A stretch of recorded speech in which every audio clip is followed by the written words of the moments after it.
Assalamualaikum warahmatullahi wabarakatuh. Halo teman-teman semuanya, apa kabar? Jumpa lagi dengan aku, Rani Kartika. Pembahasan masih seputar hukum, mahasiswa, dan perkuliahan. Kali ini aku cuma ingin menjawab beberapa pertanyaan yang masuk secara personal ke aku berkaitan dengan masalah jual beli tanah. Nah, aku hanya ngambil 3 pertanyaan aja yang nanti mungkin akan dijabarkan. Aku usahakan untuk menjabarkan secara secara lebih detail gitu dari segi hukumnya seperti apa supaya masyarakat tidak hanya mahasiswa tapi masyarakat awam juga mengetahui bagaimana seharusnya prosedur mengenai jual beli tanah tersebut. Nah, buat kalian yang baru mampir, aku ucapkan terima kasih karena sudah mampir di channelku ini dan jangan lupa klik tombol subscribe yang warna merah itu, lalu aktifkan tombol notifikasi, lonceng notifikasinya, klik like, komen, dan share jika dirasa informasi ini bermanfaat. Nah, pertanyaan pertama yang masuk adalah, saya bacakan dulu nih. Kak, apakah jual beli tanah cukup dengan membuat AJB-nya saja tanpa harus dilakukan proses ke BPN katanya. Nah, itu dia tahu ya, tanpa harus dilakukan proses ke BPN.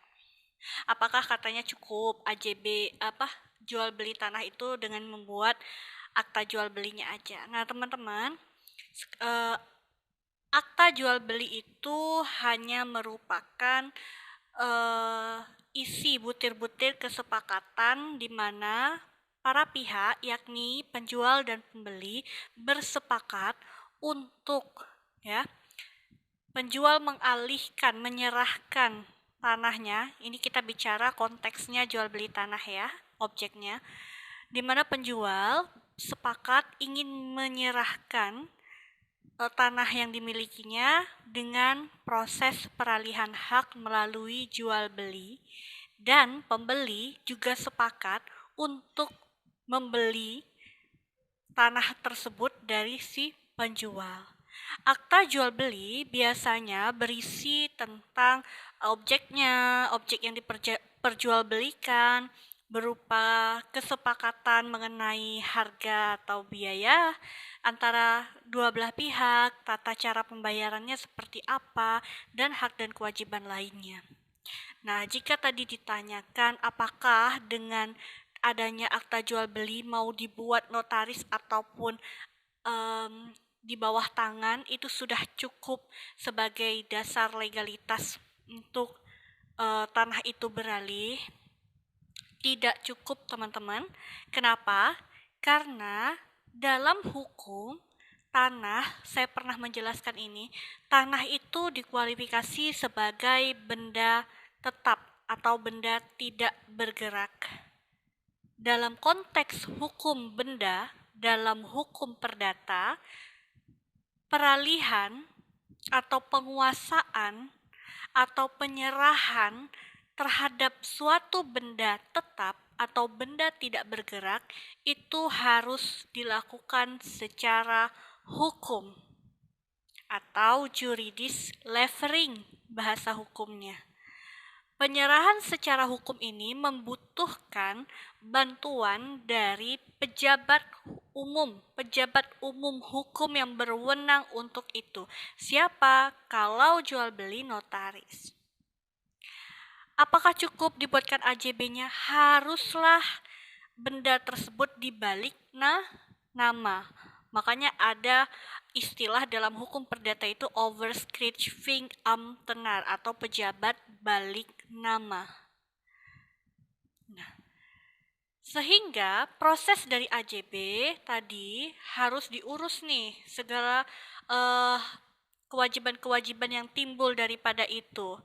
Apa misalnya di video saya sebelumnya sudah jelaskan, ada tentang bayar-bayar pajaknya segala macam, pajak penjual, pajak pembeli, fee notarisnya, lalu kemudian biaya balik namanya, Balik namanya nanti dilakukan di mana? Di Badan Pertanahan Nasional Kota atau Kabupaten di mana objek tanah itu berada. Pertanyaan yang kedua, saya baca lagi ya teman-teman. Oke. Ada yang manggil saya Kak, ada yang manggil saya Bu. Bu, saya ini saya pernah meminjam uang ke bank dengan menyerahkan sertifikat tanah saya kepada bank untuk dijaminkan. Lalu ketika pelunasan selesai, saya sudah menerima surat keterangan lunas dari bank. Apakah saya perlu melakukan roya atau cukup dengan surat keterangan lunas dari bank dan sertifikat saya kan sudah menjadi milik saya kembali? Dia ingin bertanya, kalau sudah lunas dari bank perlu nggak apa tindakan lebih lanjutnya lagi? Apakah cukup dengan bukti lunas dari bank itu dan sertifikatnya sudah kembali ke tangannya, itu sudah cukup kembali hak tanah atau sertifikatnya kepada dirinya. Nah, teman-teman, jika kalian nih yang sedang menjaminkan sertifikat rumah atau bangunan lainnya atau sertifikat tanah kalian sebagai jaminan hak tanggungan kepada bank, kalian misalnya minjem uang atau apa gitu ya, lalu kalian jaminkan itu. Nah, nanti ketika kalian sudah lunas, kan bank memberikan bukti surat keterangan lunas ya kredit kalian itu.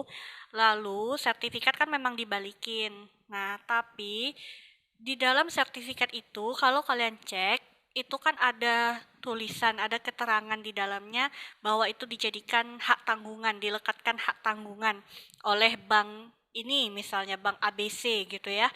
Nah, kalau sudah lunas itu harus dilakukan yang namanya roya ke BPN. Roya itu apa? Roya itu kita minta dihapuskan hak tanggungannya itu karena kan sudah selesai. Nah, prosesnya itu kalian bawalah sertifikat itu, bawalah bukti surat keterangan lunas utang piutang dari bank, perjanjian kreditnya itu ke BPN.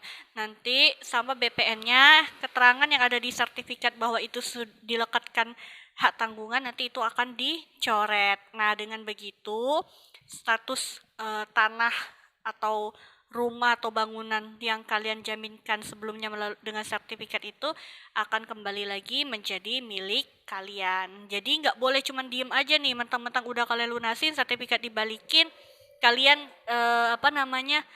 nggak tahu kalau misalnya di dalam sertifikat itu sebenarnya bukan nama kalian lagi, itu ada keterangan dijaminkan gitu ya oleh bank tempat kalian melakukan pinjaman atau kredit.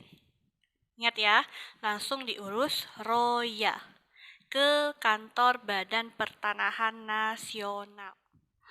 Yang ketiga, ini ada pertanyaan juga masih seputar terkait dengan sertifikat yang dijaminkan ke bank. Nah, di sini posisinya saya tadi udah baca, intinya dia itu pada saat belum lunas, masih berjalan perjanjian kreditnya dengan bank, dia ini ingin menjual tanah ya atau rumah yang dia jaminkan ke bank tadi kepada pihak ketiga. Nah, pihak ketiganya ini nanti yang bersedia akan melunasi utangnya si penjual ini. Nah, pertanyaan dia adalah apakah apa aja prosesnya nanti supaya rumah yang dia jual kepada pihak ketiga nanti bisa beralih ke pihak pembeli melalui jual beli, sedangkan objeknya aja masih dalam jaminan bank dan itu nanti akan dilunaskan oleh si pembelinya, alias ini mau over kredit ya gitu kan ya. Nah, prosesnya adalah pertama kan tentunya kalau mau dijual kepada pihak ketiga, lunaskan dulu utang kalian itu, pinjaman atau kredit kalian itu di bank tempat kalian memperoleh pinjaman. Nah, itu sekali lagi kalau ingin pelunasan, toh kalian udah menemukan pihak ketiga untuk membeli, kalian harus sepakati dulu bersama antara diri kalian dengan si pihak pembeli itu, calon pembeli tadi. Siapa yang akan melunaskan? Kalau namanya oper kredit itu kan biasanya si calon pembeli ini nanti yang akan melunasi kredit kalian di bank tersebut. Nah, kalau begitu, maka nanti kalian datang ke banknya, lunaskan dulu. Nanti dapat surat keterangan dari bank bahwa itu sudah lunas kreditnya, sudah tidak ada lagi utang piutang dan segala macam. Nah, kalian langkah pertamanya urus royanya dulu ke BPN ya. Kalau royanya sudah, ini kan AJB lagi dibikin nih antara kalian dengan si calon pembeli. Nah, sambil nunggu roya gitu ya, kalian bikin dulu perjanjian akta jual belinya terkait dengan objek tadi. Nah, setelah itu roya selesai, baru kemudian uruslah balik nama. Kalau tidak salah begitu, urus langsung balik nama sertifikatnya ke BPN. Tapi jangan lupa prosesnya kan, karena ini mau jual beli, ingat pajak-pajaknya juga harus dilunasi gitu ya. Roya tadi apakah tidak langsung menjadikan nama yang ada di sertifikat itu nama pembelinya? Yang enggak.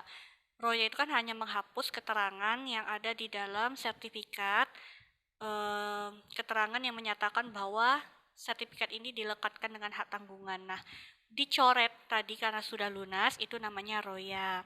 Lalu kemudian balik nama itu, kalau balik nama itu adalah penggantian nama kepemilikan yang ada di dalam sertifikat tersebut. Peralihan kepemilikan baik dengan jual beli atau hibah atau waris segala macam, itu namanya balik nama sertifikat. Karena tadi prosesnya adalah karena ini dijual kepada pihak ketiga, berarti kan akta jual beli. Nah, sebelum dibalik nama, nggak bisa nih dari Royal langsung balik nama. Urus dulu pajak-pajaknya, pajak penjual, pajak pembeli, fee notaris, ya kan?